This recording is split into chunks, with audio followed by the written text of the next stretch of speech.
So I want to talk about 2025, y'all. Not in a highlight reel kind of way, just in a let's talk about what worked and didn't work. This is definitely not in a look how much I accomplished way, but in a truthful way, because not every year is our best year. And this was a good year for me, not my best year, but not my worst year either. I have 6 lessons I want to share with y'all, and I'm going to ask you some questions along the way to help you process your 2025 as well. But first, let me welcome you to the Out Here Trying to Survive podcast, episode 36. I'm Grace Sandra, your host, and today we are going to deep dive into 2025. So I sat down last night and I did my highlights for 2025. If you're listening, head over to YouTube and you can see the video version. And I'm showing you guys my Bloom planner. So I used the Bloom planner for 2025. This was the cover. This is 8.5 by 11. It's a little big, so I went smaller for 2026. But what I love is it has you reflect back at the beginning of the year, like what you rated your year at the beginning and then what you rated at the end. It's so encouraging for me. And then it had me do a monthly highlights. So I'm not going to read this whole thing, but I want to show you what really stood out to me and how I reflected on my year and what I want for next year. Particularly because it's my birthday month, y'all. So in 8 days, I turn 49 on the 30th. And because my birthday falls literally at the end of the year, I feel an extra surge of motivation to really figure out what I did well in this past year of living and what I want for this next year of living. So this time is always kind of hopeful for me after Christmas, because Christmas has its own issues. As a whole other thing we're going to talk about later. But I did my reflections last night, and this is a monthly highlight. So I went through actually my Instagram feed just to because usually if something is really good, particularly I share it on my Instagram feed, not just the stories. And so I went through my feed and wrote down the highlights. It was such a good year for me, I realized. And it wasn't because everything worked. It was because so many things clarified. And I realized that some of the things that clarified didn't get shown online. Like I went back and wrote in oh yeah, that was a big deal for me. But obviously I didn't share that publicly because it was quite personal. I think a lot of us miss things because they don't look necessarily impressive online. And that's what I want to help us dig into today. So if you're ending this year tired, a little bit confused, unsure, but also proud, this episode is for you. So the first lesson that I realized as I looked back on my whole year is that movement changes things. That movement changes your nervous system, not just your life. You don't need a new life. You just need new inputs. So let me give an example. I've been listening to this Abraham Hicks video on YouTube that just has constant affirmations. And one of the things she says is, I'm going to have way more fun. I'm going to have way more fun. That's just something I've been repeating to myself over and over again in the last few years that I've been really struggling with mental health-ish. And just the struggle it is sometimes to get out when you feel depressed, when you feel sad, you just want to isolate. And I realized that I needed to get out more. So I had on my list for 2026 the desire to just get out of Michigan more often as I could. Even though I haven't had a lot of money to do that, I was I'm going to figure it out. So I started and ended this year with 2 trips, and both of them were completely covered by other people. That wasn't exactly intentional, but in January, one of my exes was like, hey, I'd love to see you. I'll bring you down to Miami. And I was like, okay, because I had just had a situationship end that was really painful for me, really, really painful. And I was really sad about it. And I was feeling so rejected and so unwanted. And then here my ex comes along. Now listen, is it always a good idea to travel with an ex? No, in hindsight, I don't think that we know each other anymore or get along very well anymore at all. But when he was like, I'll bring you down to Miami, I was like, yes, sir, I'm going. I ended up traveling mid-February, and it was when it was freezing cold, and in Michigan at least. And just getting down there and going to the beach. By the way, if you're listening only and you want to see some visuals, I'm going to add some visuals of all the things I'm showing, of all the things I'm talking about, just to kind of give you more of an oomph. But it just felt so good to get out of Michigan. I traveled so little in 2024. And then I ended this year going to Arizona for my master's degree ceremony, and I just could not afford it. So I asked a bunch of different people in my life who have said they love me, they support me, they stand behind me. Hey, I know you love me, I know you support me. I literally cannot afford to go to my graduation. If you can help, I would love to go. I know times are hard, but I'm trying to just do a pool. I didn't do a GoFundMe or whatever. I just literally reached out to 10 people, and they were like, yes, oh my gosh, I love you. I would love to help you. And so a group of, I would say probably 9 or 10 people, and a group of my friends were like, yes, you should go. And they gave me enough money and I went, and I had the best time, not only just getting to celebrate myself graduating with my master's degree. Again, it's it's cold here in Michigan, and I was able to go away, and it was 80 degrees at the pool on the day that I was graduating, walking around campus, swimming, just like living my best life. It was so great. It was such a reminder of like how good it is to switch up your environment, and if at all possible, do what you can to do that. But here's the thing, y'all. Those 2 trips cost money. The other highlights of this year were trips that did not cost money at all. I realized that some of my best moments of 2025 were things that were free. My kids and I went on a hike on Mother's Day, and even though it started off stressful, we ended up having the best time.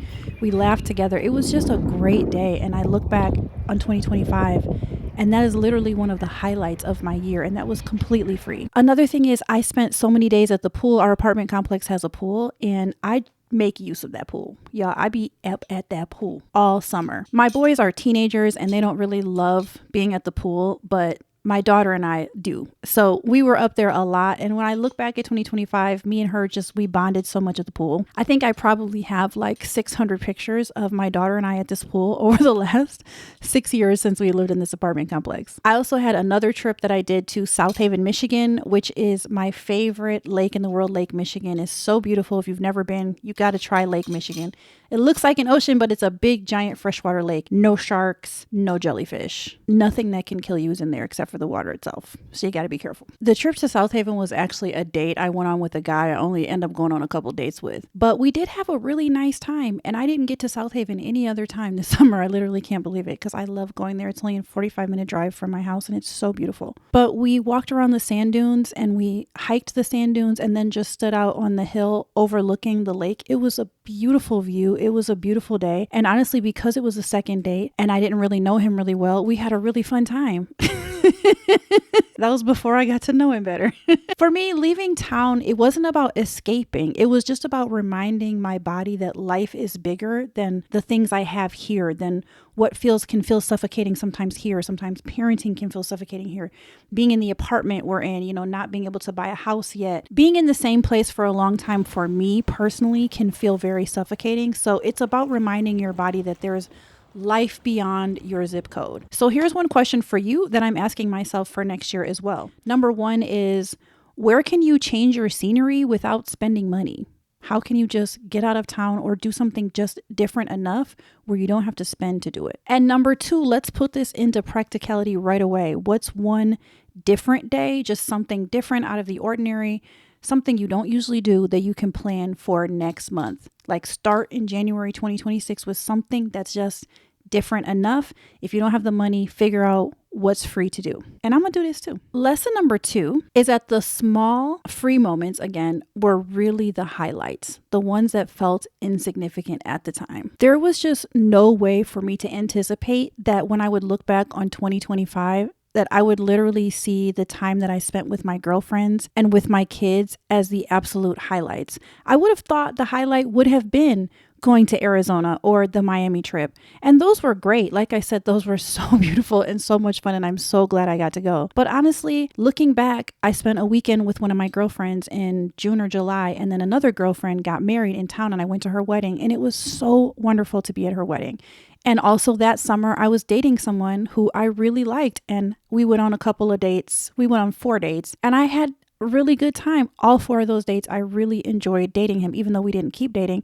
But it was wonderful. And I loved those little dates. And I look back and I'm like, wow, that was really cool. Like I enjoyed that so much. That hike with my kids, again, it felt insignificant even that day because, to be honest with y'all, I almost blew up at them in the car. When we first pulled up, my daughter was acting, I'll just say sassy for lack of a better word, about not wanting to go. And I was sitting there like this, trying to calm myself down because I was ready to start screaming and swearing because we had just went out to lunch. And as things go with kids, I was frustrated. I felt like they were acting ungrateful.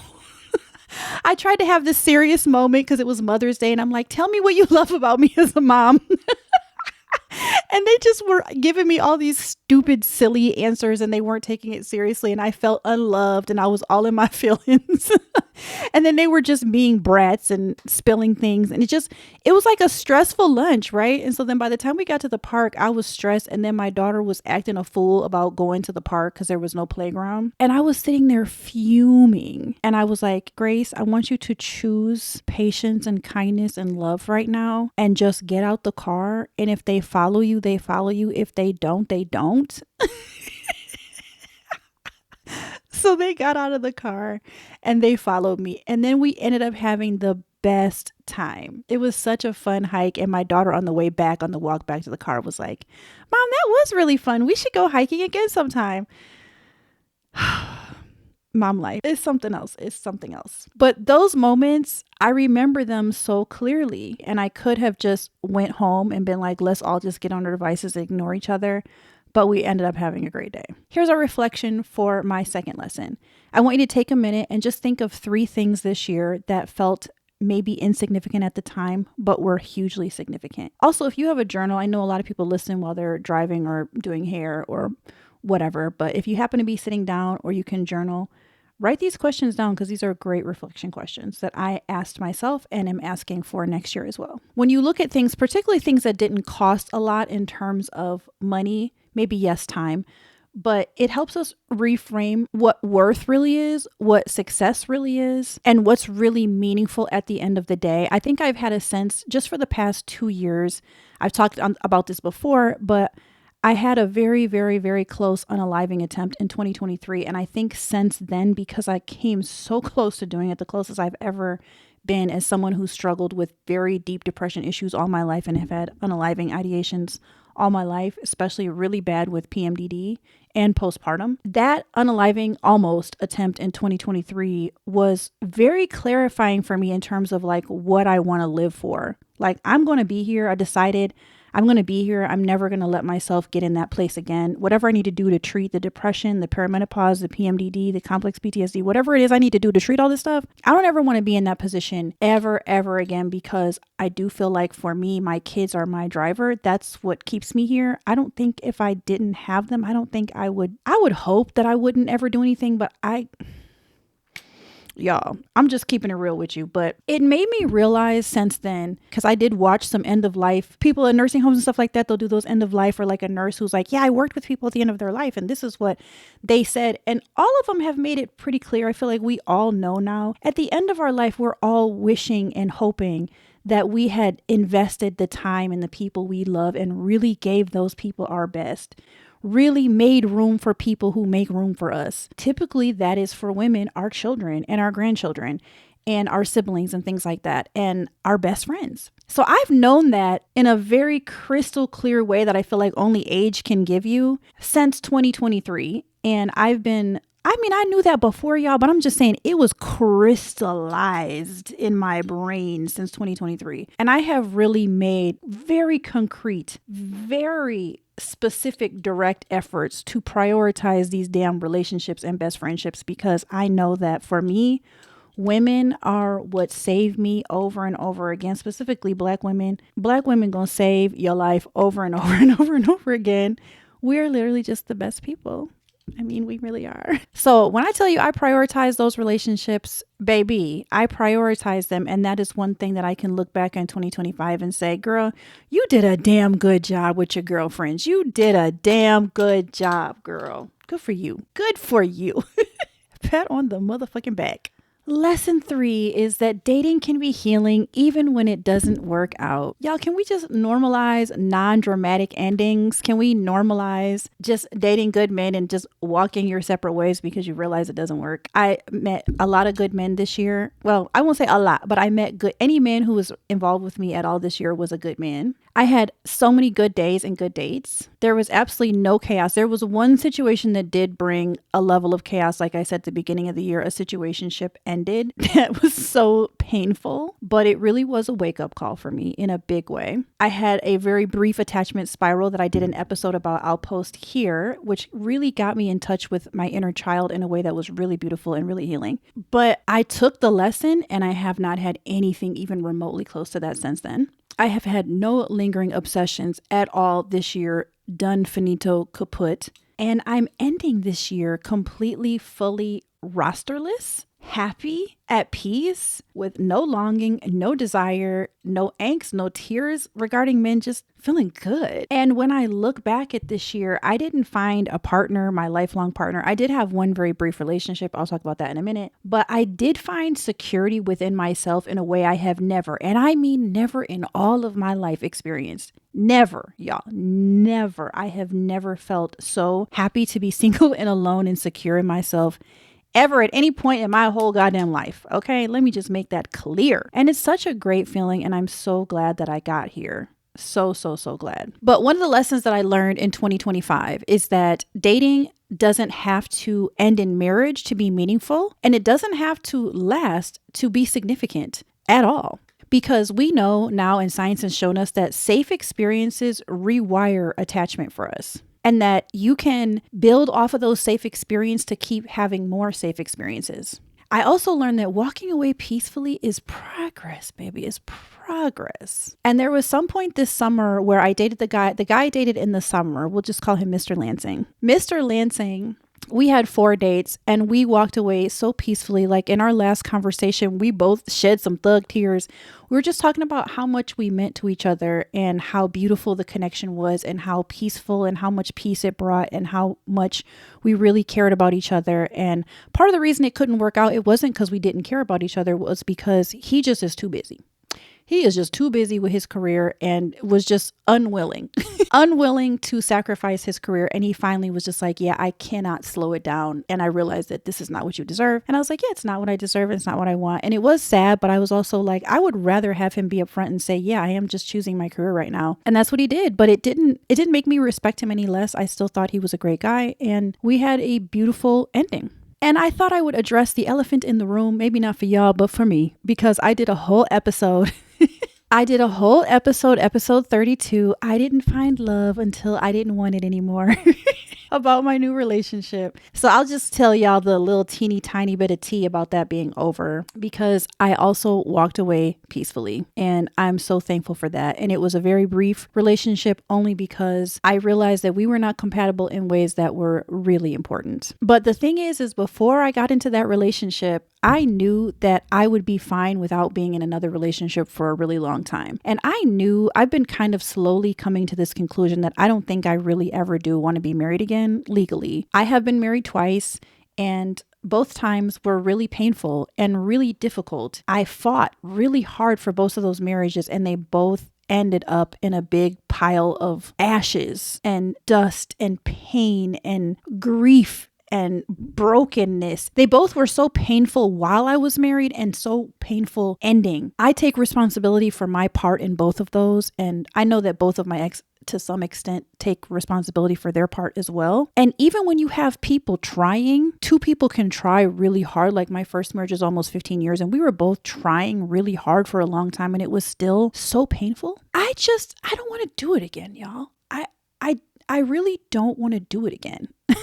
I just posted the other day something on Facebook and I said, you couldn't waterboard me into getting married again. It's something that I feel like it's not an experiment that I want to keep going. I mean, in some ways, I'm like one of those people that's like, whatever the universe has for me, I'm open in some ways, but I just really don't think that that's something that I would do ever again. And a few people on Facebook asked why. And I told them, we've all heard this before. There's very good studies. There's heavy statistics about how, women my age, which I'm 48 right now, don't tend to have good outcomes when they get married a second, third, fourth time.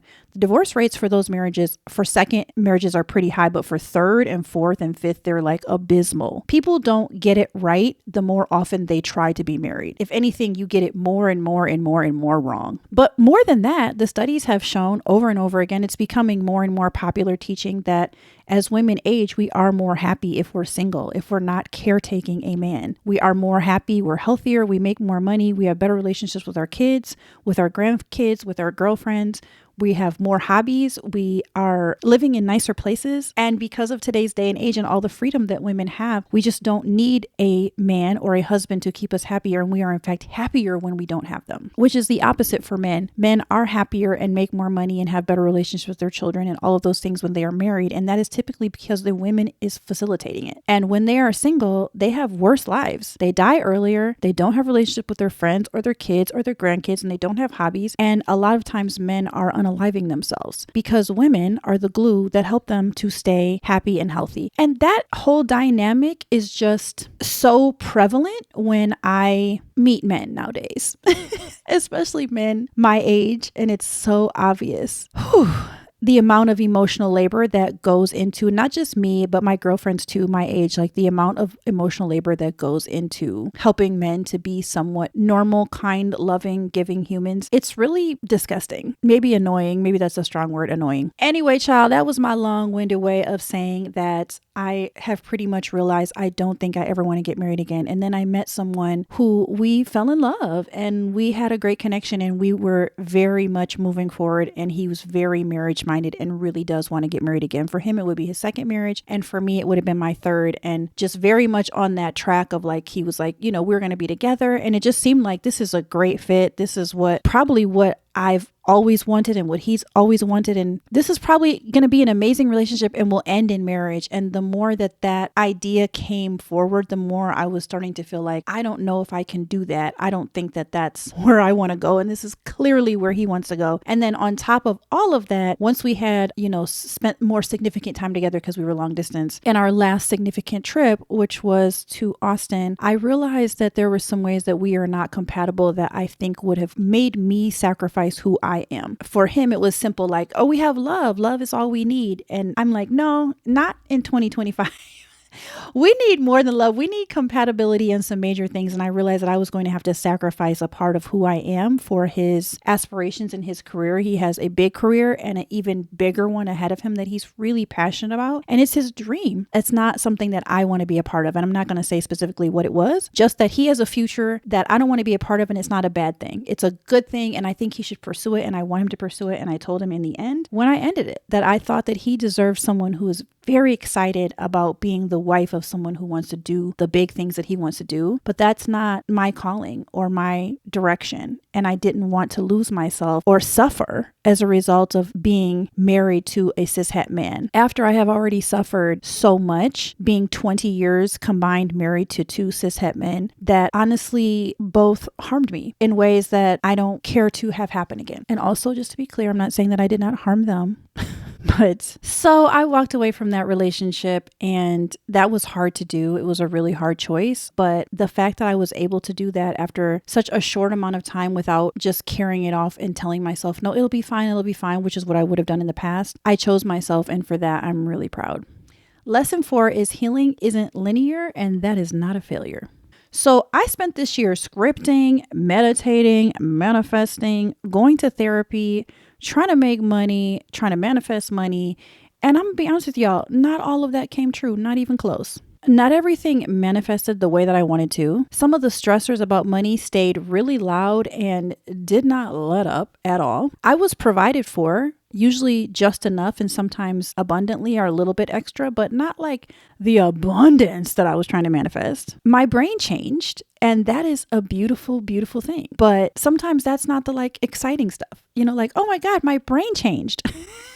Yay. But I realized looking back at my highlights, the work worked. Okay, the work was working. The math was mathing in terms of what I was trying to do. I was trying to change my mindset. The mindsets was mindsetting. The visions was visioning. The brain was braining. And what I want y'all to know is that we can honor these practices we did and see the value in them even when it doesn't produce what we thought it should have produced. Even though everything we hoped for didn't come true, there's still so much value in what we did. The journey really is the destination in some way. I also learned that healing is cumulative, not transactional. It's cumulative. And I can see how in the last 3 years, especially since the unaliving, that was a very big time in my, that was a very big transition in my life, with me realizing if I'm going to be here, I'm going to be here. Otherwise, I might as well just go now.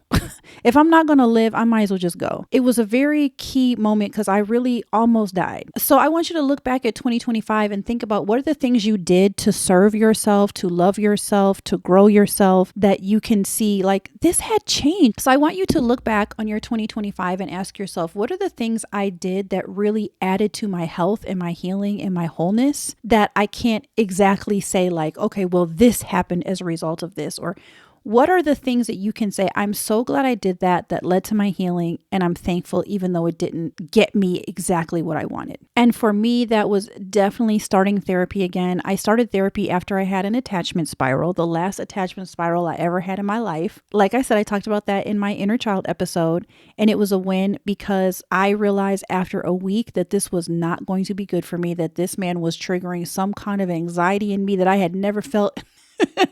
A level of anxiety that I had never felt in my life. And I was like, I cannot go back to this. I'm not willing to sacrifice anything, like I said, for a man that will cause me that much anxiety. So I ended it within a week. But I thought, let me go back to therapy. That's one of the things, it's been a slow process all year. I've basically went every week since April, with the exception of just like a few weeks here and there. This summer, I decided to let myself get quiet on these walks. I did so many walks this summer. So many. And I decided to listen to podcasts about manifesting and growth and self-help and self-repair and just literally get quiet and get out in nature. Those things, I can't even put a price tag on it. It was so worth it. Besides the fact that I did lose 15 pounds this year and have kept it off just through walking. So there's that too. Lesson number 5 is that clarity is a win.